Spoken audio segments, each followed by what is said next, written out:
Từ những khung cửi mộc mạc, từ bàn tay người thợ lặng lẽ kéo sợi, ngành dệt may Việt Nam lớn lên cùng nhịp sống của đất nước. Đi qua nhiều biến động, từ khó khăn đến hội nhập, nhưng từng sợi chỉ vẫn được nối dài, từng nhà máy đã được gắn kết. Để hôm nay, một chuỗi giá trị dệt may được hình thành, bền bỉ, âm thầm nhưng vươn xa, dệt nên niềm tin. Và may nên khát vọng cho một ngành kinh tế mũi nhọn quốc gia.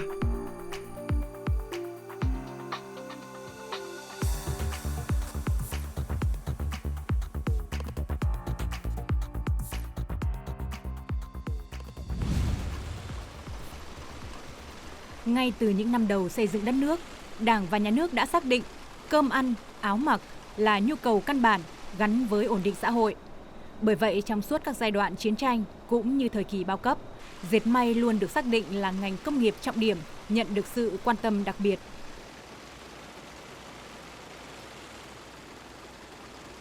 Có lẽ là không có một ngành nào mà Bác Hồ về thăm nhiều như ngành dệt may. Và chúng tôi có 9 lần được đón Bác về thăm các doanh nghiệp khác nhau. Nghị quyết Đại hội Đảng lần thứ 3, lần thứ 4, lần thứ 5, lần thứ 6 đều đề cập đến công nghiệp nhẹ và đề cập đến cái vai trò của ngành dệt may.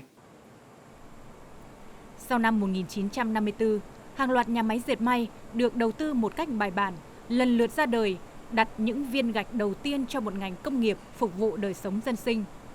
Không chỉ chăm lo áo mặc cho nhân dân, trong những năm tháng chiến tranh, ngành dệt may còn trực tiếp bảo đảm nhu cầu quân trang cho tiền tuyến, góp phần quan trọng vào sự nghiệp bảo vệ Tổ quốc. Dệt may cũng là một trong số ít mặt hàng chủ động mở cửa và hội nhập với thị trường quốc tế từ rất sớm. Trong số những lô hàng đầu tiên của Việt Nam xuất khẩu ra thị trường thế giới vào cách đây đúng 40 năm, thì trong đó có mặt hàng dệt may. Ở thời điểm đó thì ngành dệt may của Việt Nam không có vốn, cũng không tự chủ được nguồn nguyên liệu. Thế nhưng Việt Nam lại nắm trong tay một thế mạnh rất lớn, đó chính là nguồn lao động dồi dào với một mức chi phí nhân công hợp lý. Với nguồn lao động dồi dào, dệt may nhanh chóng mở rộng quy mô, trở thành ngành giải quyết việc làm lớn và trụ cột xuất khẩu của nền kinh tế.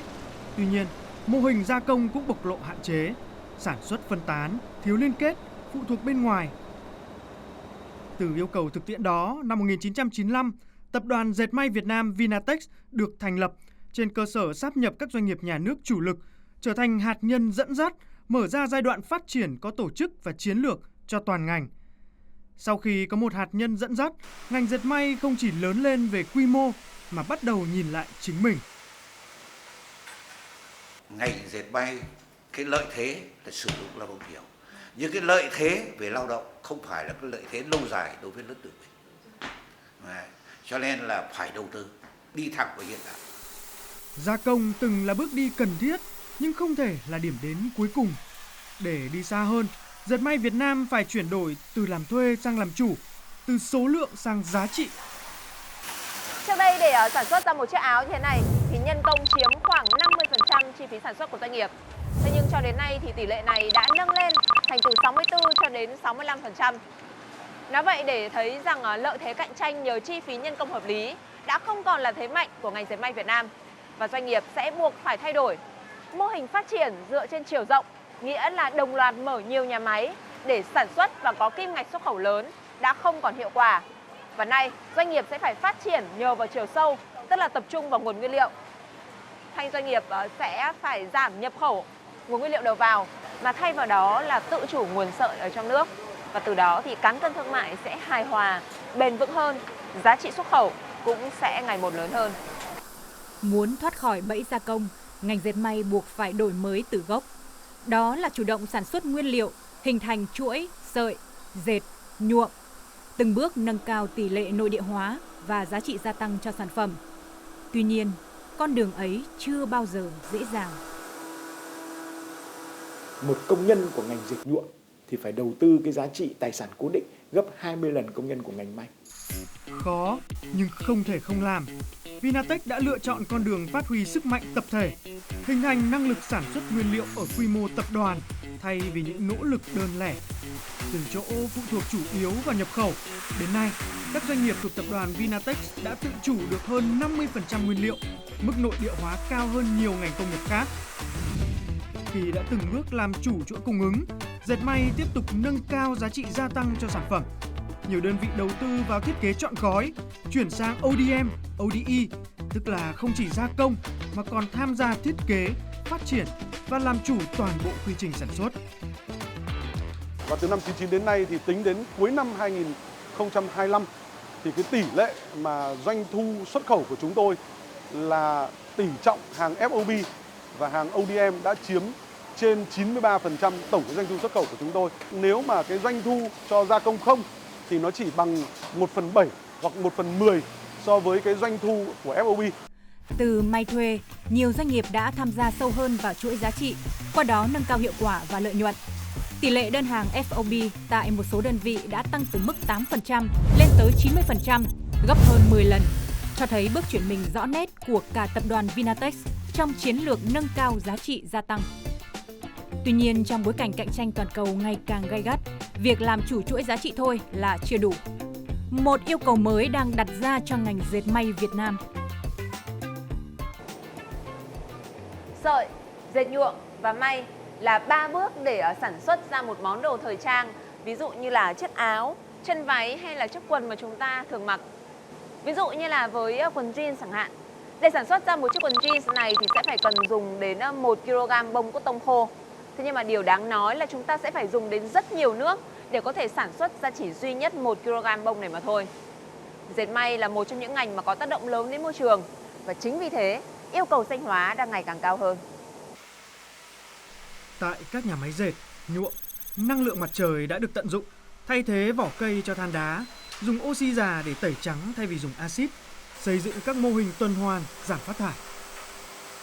Sản xuất xanh, vật liệu xanh, rồi zero carbon, zero khí thải là những yếu tố chúng ta phải chuẩn bị, phải học tập, phải làm chủ để khi thị trường cần thì chắc chắn chúng ta đáp ứng được và không bị loại bỏ ra khỏi chuỗi.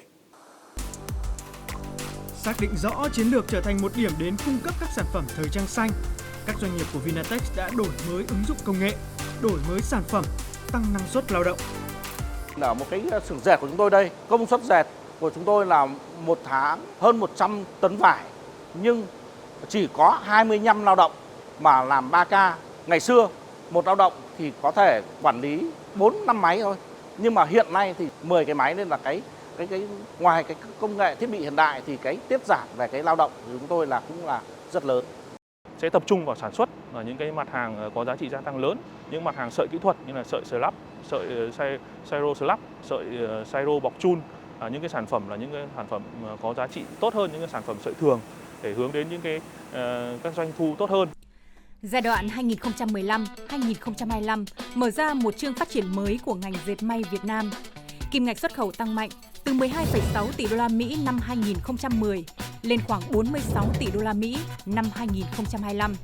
Cùng với đó, năng suất lao động tăng 80%, thu nhập người lao động tăng 60%, đạt bình quân trên 10 triệu đồng mỗi tháng. Giai đoạn 2026-2030, trong bối cảnh thị trường thế giới biến động, các rào cản thương mại gia tăng, đặc biệt là chính sách thuế đối ứng từ Mỹ, ngành dệt may đứng trước những thách thức chưa từng có. Tuy nhiên, thay vì chạy theo số lượng, Vinatex lựa chọn một hướng đi khác, chủ động nâng cao giá trị, tăng sức bền và khả năng trụ vững trong chuỗi cung ứng toàn cầu. Chúng tôi có một cái mục tiêu, đấy là làm sao khi mà thị trường đi xuống thì chúng ta là những nhà sản xuất cuối cùng bị khách hàng bỏ. Và nếu thị trường đi lên thì những đơn hàng nào có giá trị tốt nhất nó về với chúng ta. Thì cái mục tiêu là người cuối cùng bị rời bỏ. Từ sứ mệnh bảo đảm cơm ăn, áo mặc, dệt may Việt Nam ngày hôm nay đã vươn lên trở thành ngành xuất khẩu chủ lực. Giữa những biến động toàn cầu, ngành dệt may lặng lẽ dệt nên con đường phát triển của riêng mình. Từ sợi vải đầu nguồn đến những sản phẩm xanh, một chuỗi giá trị đang vận hành, kết nối quá khứ với tương lai. Một hành trình dệt niềm tin. May khát vọng cho hôm nay và mai sau.